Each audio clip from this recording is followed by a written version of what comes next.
Okay.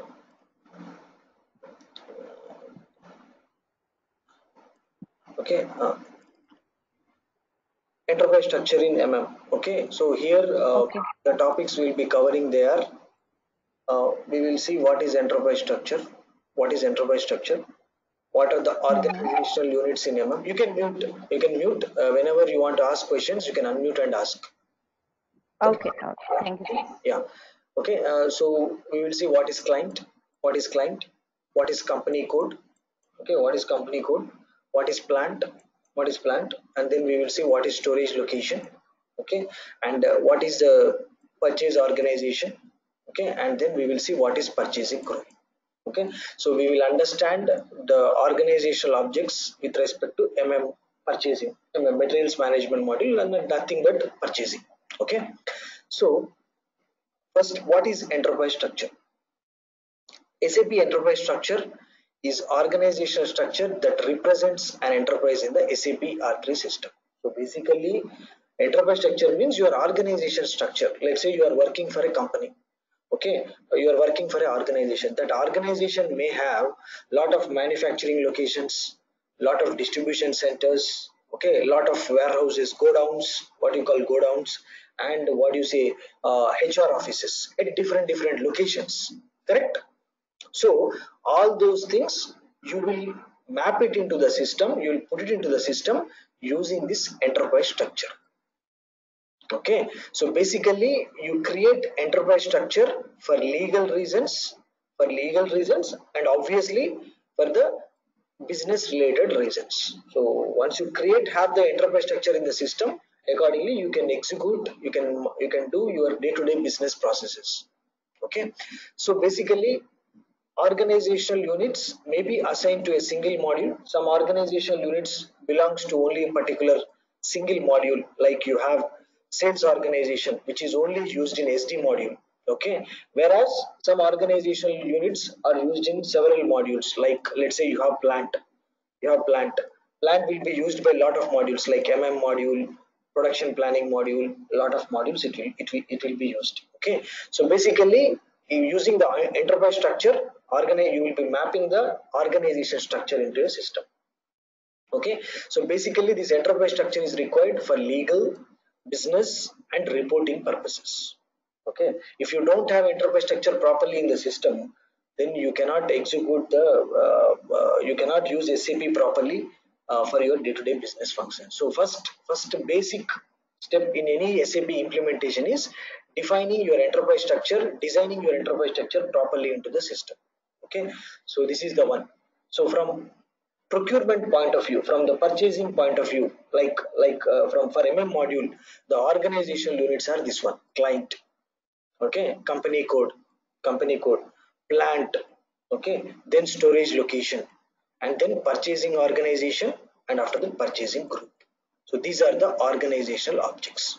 Okay, we will discuss one by one, and then we will go to the system where they are created, okay, how they are interlinked to each other. All those things we will understand. Okay, so first let's start with client. Okay, so client, Poonam, wherever you have the issue in understanding, okay, wherever you are not able to understand the concepts, just stop me and ask the question. Okay, Sure, sir. so Sure. Okay. SAP consultant, the most important thing is the understanding the concepts. Sure. Okay, Sure. the Okay. system executing all those things will be done by the users. Actually, you will not be doing whatever the transactions which I will be showing. Those will be done by the users. We will not be doing. As a consultant, you will be designing the system. Okay, Okay. so for that you should have a thorough understanding of the concepts. Sure. Okay, yeah. So now client, first is the client. So what is client? So the client is a commercial organizational unit within the R3 system with its own data, master records, and set of tables. Okay, and from a business perspective, the clients forms a corporate group. So client is nothing but a company. It is an organization. Client is nothing but the organization or a company for which you are implementing SAP. Okay, so I'll just explain you with a simple example. Okay, let me go to one Excel file. Okay, you know Toyota. Poonam, you know Toyota? It's a company name. So Toyota company name, what they do? What they do? I guess, car production. They do car. They manufacture cars. Toyota manufacture Yeah. basically cars, and Yeah. they are the leading auto car manufacturers in the world, entire world. Correct? Yeah. So now this Toyota, where from it is? It is from basically from Japan. Correct? Okay. Yeah. Toyota is from Japan. So here Toyota is your client. So Toyota is the company. Hmm. Let's say you are implementing SAP for Toyota. So Toyota will become your client. So this is what client. Client is nothing but a company. Okay. Okay. So CLIENT. Client is like a company. Okay. So this is the SAP terminology, and I'll put here our normal day-to-day terminology: company or organization. Organization. Organization. Okay, so this is the our day-to-day regular terminology. Okay, so client is nothing but it is a company for which you are implementing SAP. That is what called client. That is what called client. Okay, so, Hmm. so this is what I explained. Okay, the client from a business viewpoint, the client represents a corporate group. And in the SAP system, the client is the highest hierarchical level in the SAP ERP system. In SAP, from the organization structure point of view, it will be the highest hierarchy, top level, topmost level. Okay. Okay, so now normally in the SAP, the client will be denoted with a three-digit number like 000, 100, and 400. Hmm. Okay. So when you log on to the SAP system, you will be able to see the client. So when I log on to the system, I log on to the system. So when you log on to the system, you will be able to see the client. So when you are logging on to the system, you see here there is a client is there. Are you able to see? Yeah. So three-digit number. So this is the client. Okay. So for this box Okay. belongs to that particular client. Hmm. Okay. So that is what called client. Okay, now in the client you will have the company code. Okay, company code. What is the company code? Okay, the company code is the smallest organizational unit for which you can have independent accounting department within external accounting. So company code is nothing but a independent accounting unit. Okay, so a company code represents an independent accounting unit in a company within a corporate group. That means under the client. Under the client. Okay, I'll tell you this one. Okay, so this is the one. This is the place where they create the company code in the system. Okay, this is the place. Okay, so company code is basically for finance people, not for us actually. Company code is for finance people. It is required by law to provide balance sheets and profit and loss statements. Okay, so I'll tell you in our example we will take. Let's say Toyota. Toyota Toyota is the leading automobile manufacturer. They have their operations in all the countries in the world. Correct? Am I correct, Poonam? Correct? Oh shit.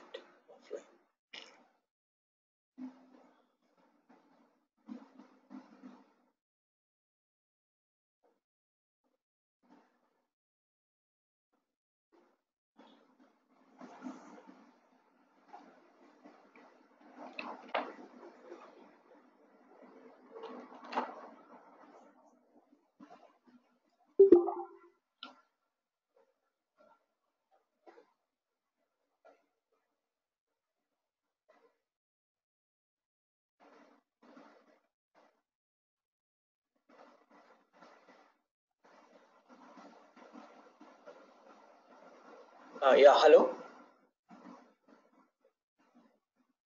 Poonam, are you there? Hello.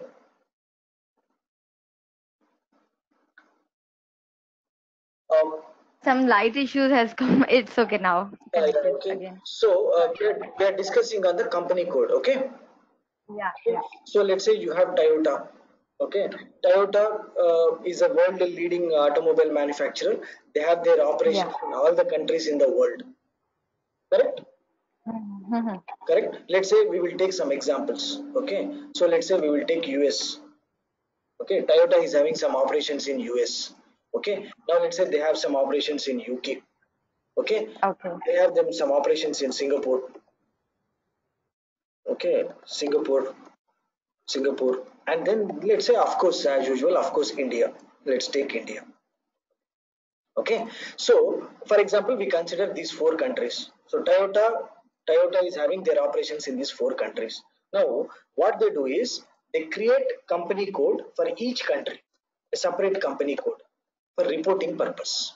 Okay, so what they do here is whatever they do in US, like what do you call manufacturing, sales, distribution, whatever they do in US to generate their profit and loss statements, to generate their accounting statements, all those things, balance sheets, they will create all these company codes. So US will have a company code. Let's say for US they will assign a company code called 1000. For UK they will create a separate company code. For Singapore, let's say they will create a separate company code. For India, they will create a separate company code like this. So those reports, they will be taking it company code level. Okay, so a company code is basically a independent accounting unit. Okay, it's nothing but a accounting unit. But sir, here's that if they will use a company code, Uh, that means the location also automatically change, but the company name will be remain same. Company name remains the same. Under the company, they will create a separate company code. Toyota US. I mean, they do have the different branches, but they using a by code that is this code is using this transaction, this code is Correct, using a this correct, transaction. correct. Correct? Yes, yes, Okay. correct, correct. So Toyota Okay. US, they have a separate code. Toyota UK, they have a separate company code. For Singapore, Toyota Singapore, they will have a separate company code. Like this, you will have. Okay. Okay, Okay. so that is what called company code. Company code is basically for finance people. For finance people, anyhow, I'll show you where the company code is created. Let me log on to the system. Okay. I'll log on to the system. Just 1 minute.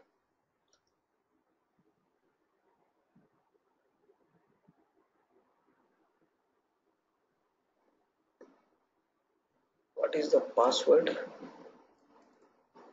Uh, what is the password he shared? Just 1 minute. User to ECC123, right? New MM2. New MM2. What is the password? ECC. Just 1 minute. ECC123. Yeah, okay. ECC123 small is the ECC123. Okay, so I'm logging out to the system. I logged on to the system. Okay, so let's go back. So where to see the company code? You have to go to a transaction called SPRO.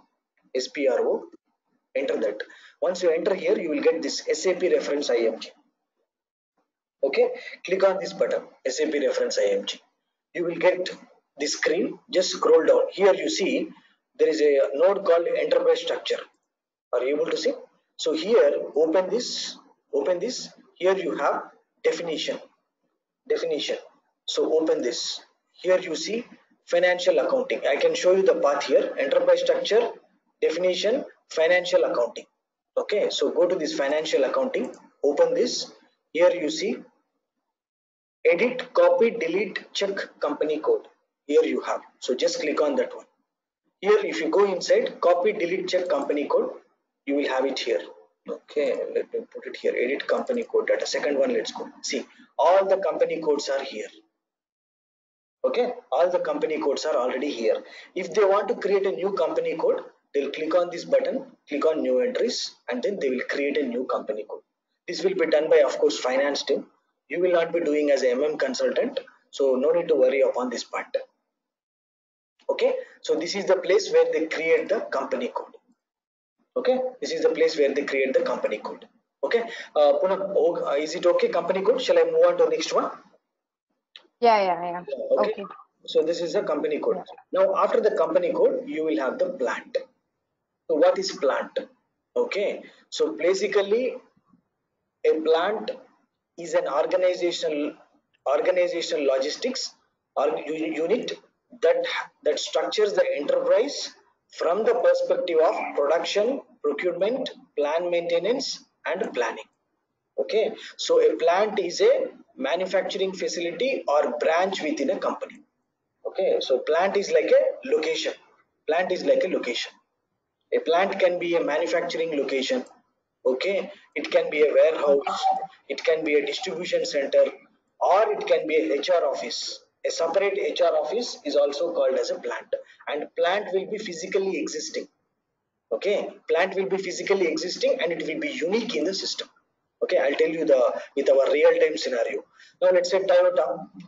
Let's forget sometime you forget US, UK, Singapore. Let's take India.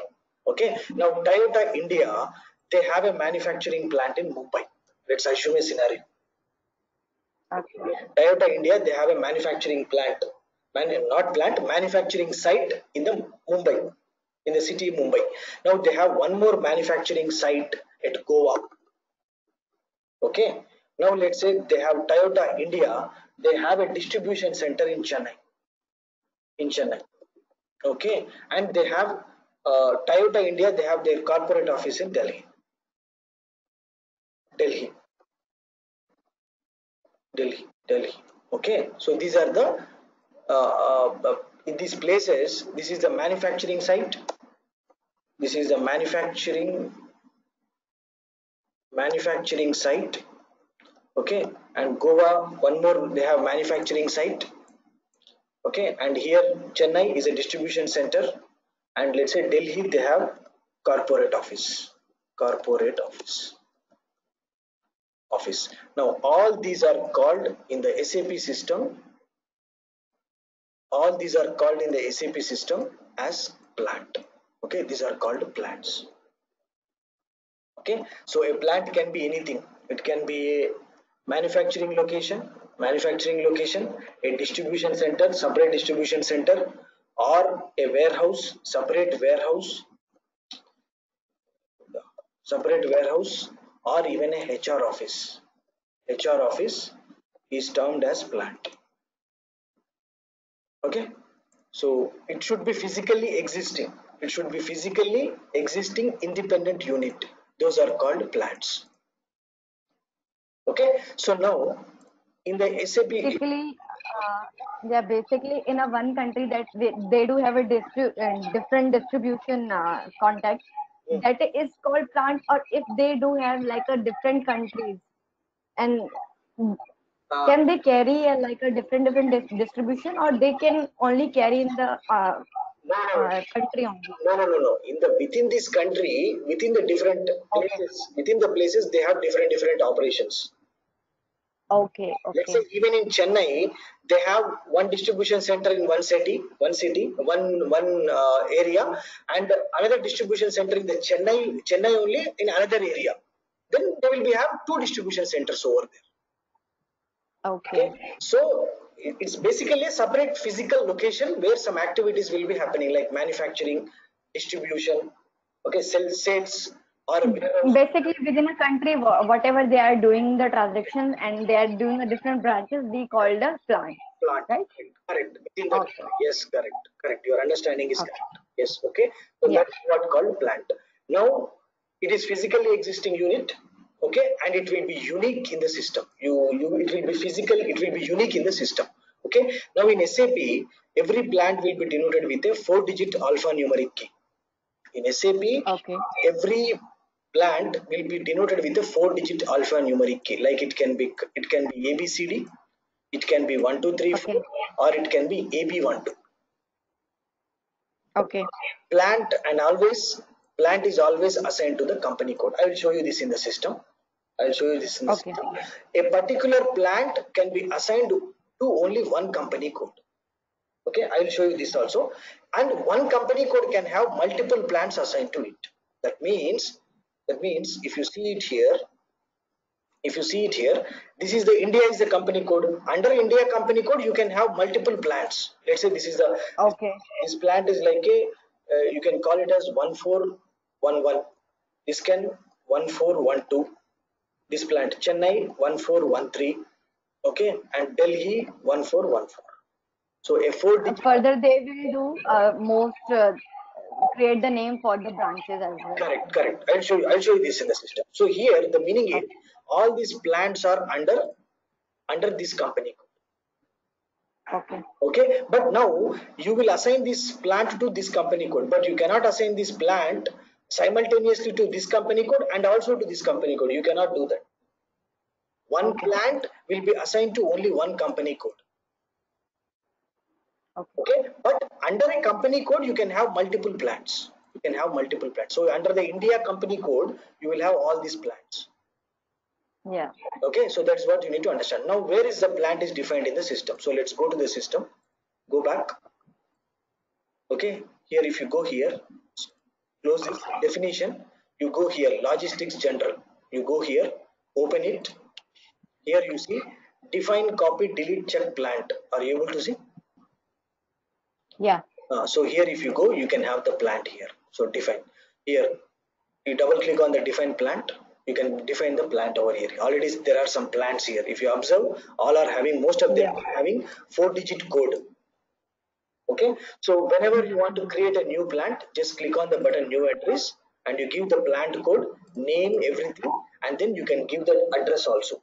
You can give the address because it is physically existing, correct? It is physically Yeah. existing. Obviously, it will have an address. So you give the plant code here, name of the plant, and then you click on this button address and you can give the address data over there. Of course today I will not create any plant. When we go to configuration I will show you how to create a plant. Okay, so this is the place where you can see the plant. You can see the plant. Let's say I'll take 1000 plant Western Hamburg. If you see, if you go to details, so this is the plant description. Okay, its postal code, city where it is, all those things you will have it here. Okay, and even if you Okay. click on this button address, you will get the address here. Postal code, its country Germany. You can maintain all the street address, everything you can maintain also. Okay. Okay, so So this, this address and whatever I have to update the details will get from the company as well, no? yeah, Or automatically. yeah, during the implementation, your organization, your client will give all this data. How many plants? Okay. So then using the data, you will be creating these plants. Okay. Okay, Got it. so this is the plant. Now this plant, as I told earlier, it will be assigned to a company code, correct? It will be assigned to a company Mm-hmm. code. So where that assignment will be done. So if you go back, here you see, close this. Now here you see there is another folder called assignment. Okay, so if you go here, logistics general, okay, assign plant to company code. Okay, here if you go here, you will assign the plant to company code. So here if you see our 1000 plant, where is our 1000? Okay. 1000 plant is assigned to a company code called 1000. They have a company code called 1000 and our plant is assigned to this company code. This is the place Mm-hmm. where you do the assignment of plant to company code. Okay, Okay. so whenever you create a new plant you have to assign it to a company code. So whenever you create a new plant you have to come here, click on new entries, enter the company code and enter the plant. This is the place where you do the assignment. Okay, so this is the company code assignment. So this is the plant. Okay, see, simple terminology. Plant is like a location. Yeah. Plant is like a location. Consider manufacturing location. Okay, Okay. that is what called plant. Okay, so once the plant is done, next one is storage location. So what is storage location? Storage location is the place in the organization where you keep your materials. Okay, suppose let's say the storage location is an organizational unit that allows differentiation of material stocks within a plant. Okay, inventory management on a quantity basis is carried out at storage location level in the plant. Okay, so I'll tell you what is storage location.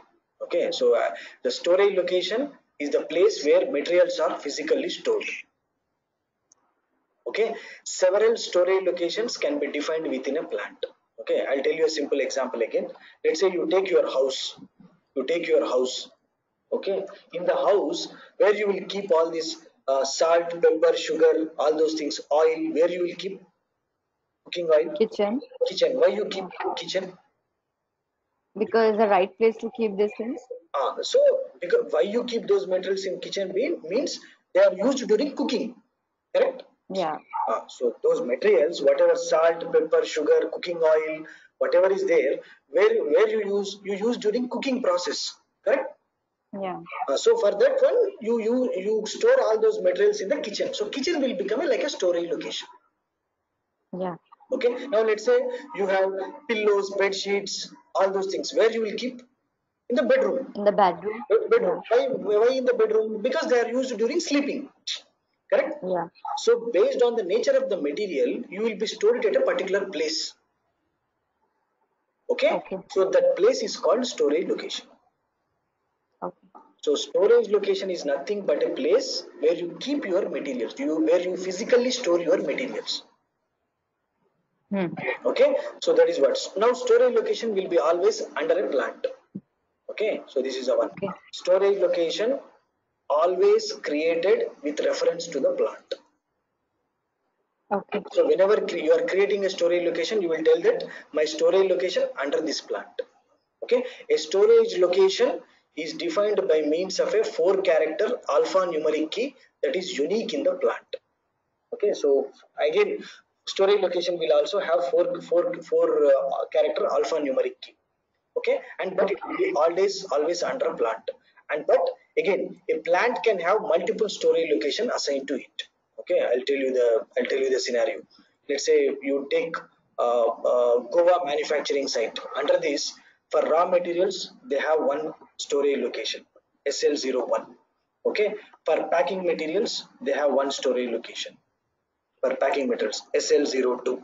Okay, then for semi finished assembly materials, Okay. they have one storage location. They will keep all the assembled materials at one storage location, separate area. Now let's say their finished product, cars, whatever they manufacture, they will keep it in a separate storage location area. So all these are called storage Okay. location. So these storage locations you will keep it under plant Goa. 1412, which is the Goa manufacturing location. So like storage location is the place place for storing the materials. Storing the material. Storing the materials. Okay, so now we will see it in the system. Where is this storage location? So let's go to the system. Okay, so it will be in the go to assignment. So okay, just 1 minute. Enterprise structure. Now you have to go to material logistics general. Go to logistics general. Okay. Uh, Sorry, not logistics general. Sorry, wait here. Go to materials management. Okay, general settings for materials management. Sorry, not here. Configuration is very difficult to find out. Go to enterprise structure, definition. Oh, sorry, here only. Here you see materials management is there. Open it. Okay, here Okay. you see maintain storage location. Okay, Mm-hmm. maintain storage location. So if you go here, the moment you go inside, it is asking to enter the plant.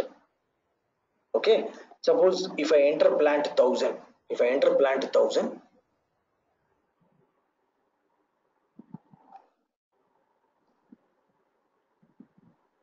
okay, now it will give you the storage locations in this plant. Are you able to see? There is a storage location. Yeah.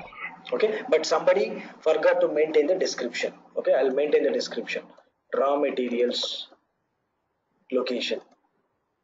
Okay, or raw materials location, or I'll put it as raw mat raw mat location. Okay, now 0002 is for packing materials. Pack material location. Okay, 003 semi finished SFG location. Okay, location for 004, let's say finished products, FG location.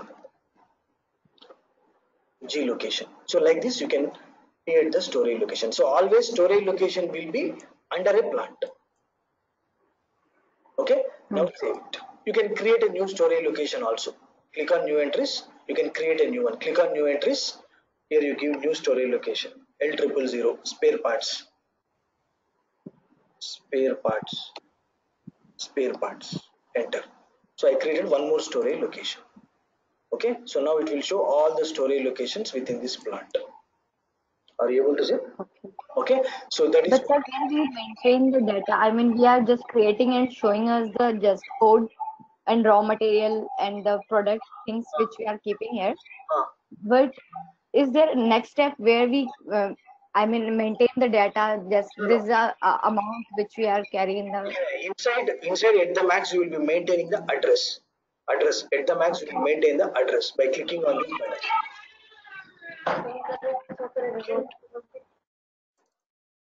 Click on new entries. You can maintain the address here. Okay, you can maintain at the max that storage location address you can maintain. Okay, are you there, Poonam? Yeah, hello.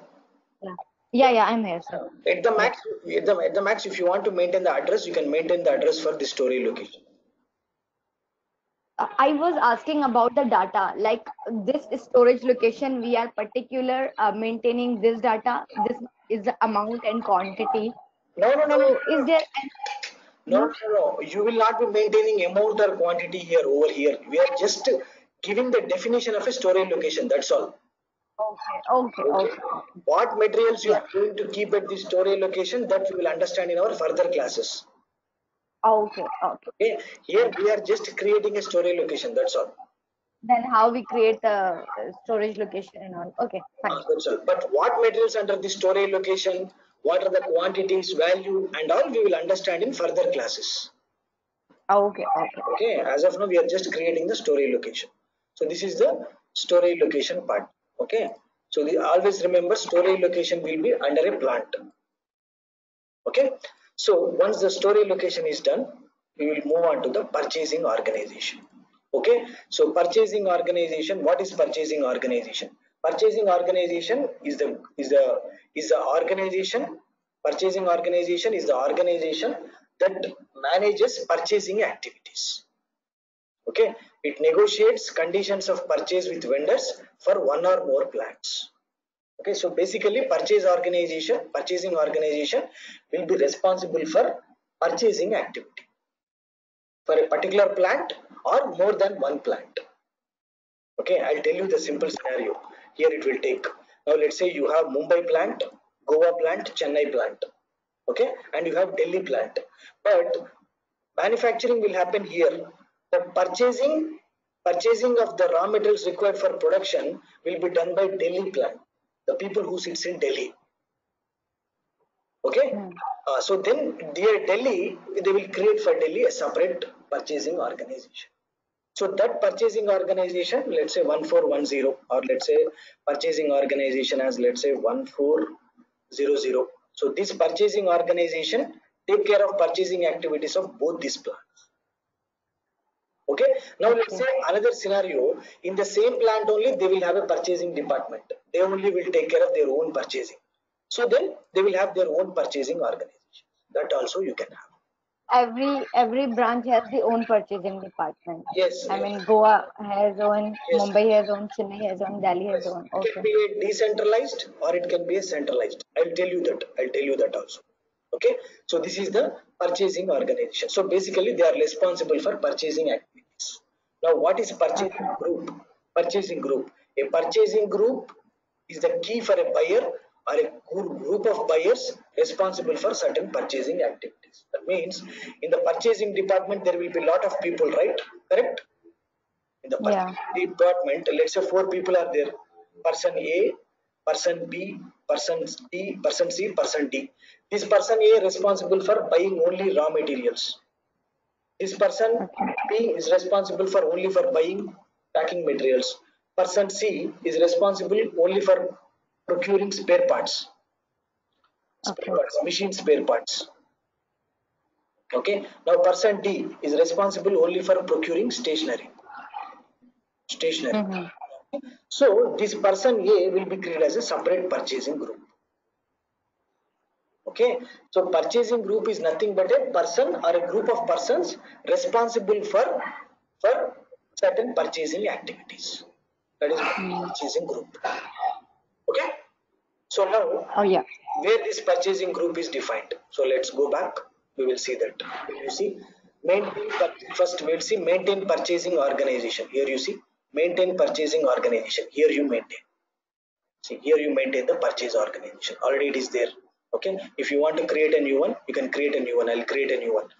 1011 I will create. 1011.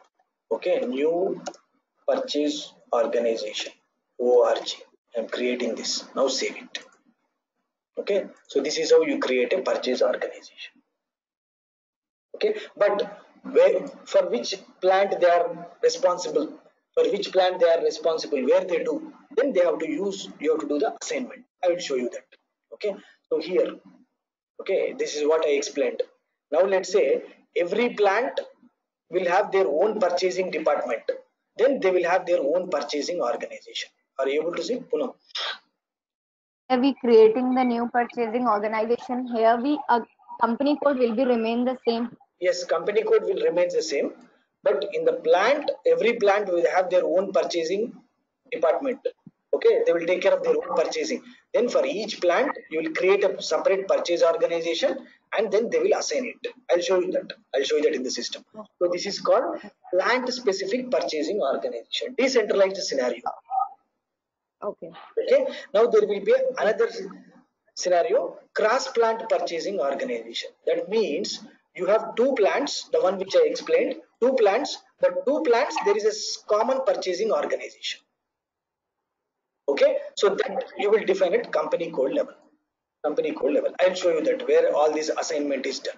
Okay, all this assignment is done. So let's go to the system. Okay, where you will do this assignment. Okay, if you go to here,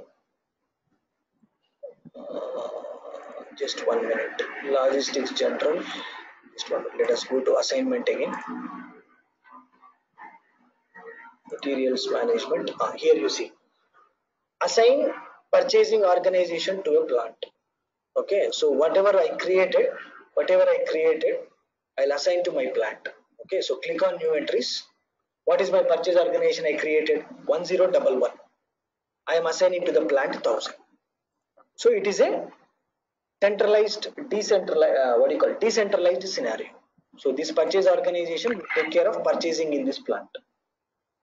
Okay, no, but let's say I want to have the purchasing organization centralized. Okay, then what you do, you assign the purchasing organization to company code. So once you assign to the company code, automatically it will be applicable for all the plants within this company code.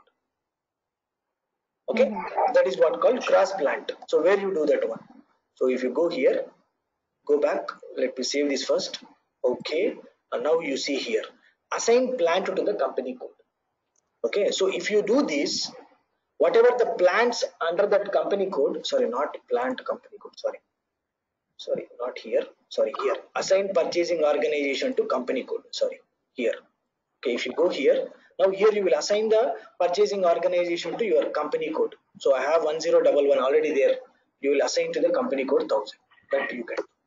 So if this company code is having more than one plant, or it will get automatically assigned to all these company codes. Okay, clear? Okay. This part. So yeah. either it is plant specific or cross plant specific. That is also okay. Now the another one is cross company code purchasing also you can do. Every company code they can have. So let's say you have a purchasing organization. Okay, you have a purchasing organization takes care of purchasing of plant one which belongs to a separate company code, different company code, and also it takes care of purchasing of a plant two which belongs to a company code two, separate company code two. That is also possible, which is called cross company code purchasing organization. But it is a very rare scenario. It is a very rare scenario.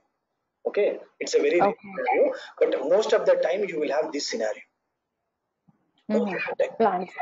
Plant specific. Every plant will have their own purchasing department and they will create a separate purchasing organization for them. Okay, so this is the plant specific purchase organization. Okay, so now this is the summary. This is the summary of total our whatever we discussed. Okay, first we will have the client. Under the client you will have the company codes. Okay, under the company code you see there are three plants. There are three things. Okay, under the plant you will have storage location. Coming to our purchasing organization, you can have plant specific, you can have plant specific or cross plant purchasing organization. See, if you create a purchasing organization which takes care of purchasing of plant 2000 and plant 3000, then this will become cross plant purchasing organization. Okay, or you can have a central top level purchasing organization also, you can have, that is also possible. So this is our purchasing organization total chart. Okay. Okay, so this is how it happens in the system. This is the organization structure. So in any SAP implementation, first they will create all these things. You, as a consultant, you will go to their company, you will ask them how many locations you have, how many distribution centers you have, how many HR offices you have, and accordingly you will create all these things in the system. Okay, so that is what is the organization structure. Okay. Okay, so if you have any questions you can ask, otherwise today we will close it here. We covered the organization. We are yet to see the purchasing group, right? Okay, let me show you where purchasing group is created. Okay, let me save these changes. Okay, now let me show you purchasing group. So purchasing group, you have to go to materials management folder. Okay, general settings for materials management, go here, not here, go to purchasing. Okay. Okay, here you see create purchasing groups. Are you able to see? Yeah. So here you will creating the purchasing group. So here you create the purchasing group. Click on the button new entries. Okay, let me enter how many till what entries you have. 001. Okay, I'll create a purchasing group called 010. Click on new entries. 010. Purchasing group description 7. 7. I am creating with my name. You can enter the telephone number 123456789. You can enter the telephone number, his fax number, all those things you can enter. Done. And purchasing group basically maintain the data of all group. I mean, 4 to 5 people who are working together. We just maintain for It them. depends upon the scenario. For every person you want to have a separate purchasing group, you can create for a single person also. Okay. Or you can create for a group of people also. It depends how your client asks. Based on that you have to create. Okay. Okay, it's not that always you have to create a single person as a purchasing group. It's not like that. Okay. Okay. Okay, see, it depends. Let's say in your purchasing department there are 10 persons, there are 10 purchasers are there. Okay, your client says that for each person you create purchasing group, then you will create 10 purchasing groups. Okay, now they say no, two people carry out different activities. Two people, first two people will take care of RM purchasing, next another two people take care of PM purchasing, packing material, another two people take care of spare parts, another two people take care of stationery. Okay, and another two people take care of, let's say, what do you call what do you call canteen materials like food supply. Yeah. Okay, then what you do for these two people, you will create a separate purchasing group. It depends, it's not a thumb rule. You ask your client how they want, accordingly you will create the purchasing group. Okay. Okay, so that is how it happens in the system. So this is the organization structure from the perspective, materials management module perspective. Okay. Okay, so we'll do one thing, we will close it here today. Okay. Okay. We are done with purchasing organization structure. Tomorrow onwards, we will start with master data. Okay. Tomorrow we'll start. Tomorrow will be 2 o'clock, same time? Same time, but tomorrow we will have it for 2 hours. Okay. Okay, we will have it for 2 hours. So we will continue with the what do you call